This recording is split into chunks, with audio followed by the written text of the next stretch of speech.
Hey everybody and welcome back to Captain Jasper. As many of you know, Thor suffers with dental disease and had major surgery back in July to remove 5 teeth.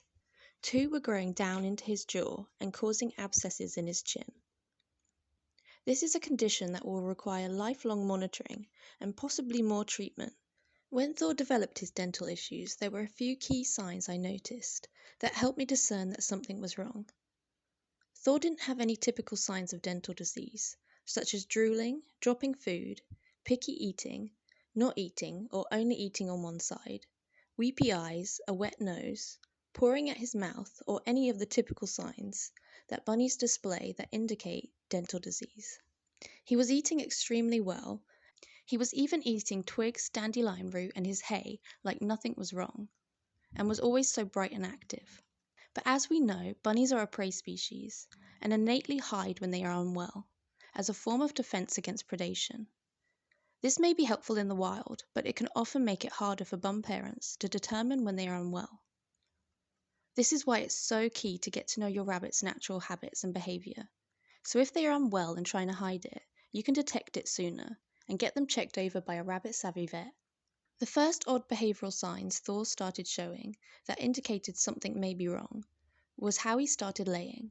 He began laying with his head in funny positions, either tucked into his back foot or often laid over Alice with his head cushioned on his fluffy back. He was obviously trying to make the pain feel better.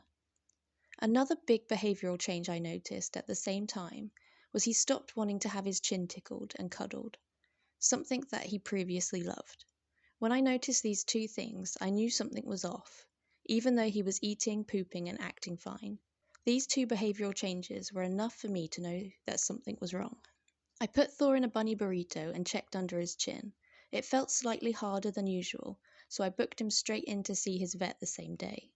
She determined it was an abscess under his chin and looked in his mouth to see perfectly straight teeth.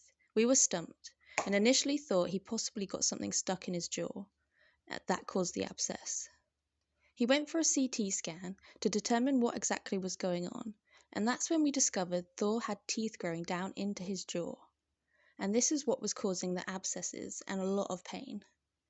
He was sent for surgery and had 5 teeth removed, along with his abscess drained. We had to keep the site where the abscess was drained open and flush it daily to ensure it didn't refill. This took a long time to get under control, and it kept refilling with pus for a good couple of months after his surgery. Luckily, as the abscess was open, I was able to keep it flushed, and now it's fully healed and not producing any more pus. We do, however, have to keep a close eye on Thor and feel his chin regularly to keep an eye on any changes to his jaw shape and make sure that no abscesses are coming back. As rabbits have open-rooted teeth, meaning they continuously grow throughout their life, even teeth that have been removed have a possibility of regrowing and causing problems down the road. We also have to have Thor's teeth checked in his mouth regularly to ensure they're wearing down and not causing malocclusion. As Thor had 3 teeth removed in his mouth, there is a possibility they will start to grow unevenly, and he will need to have them filed down.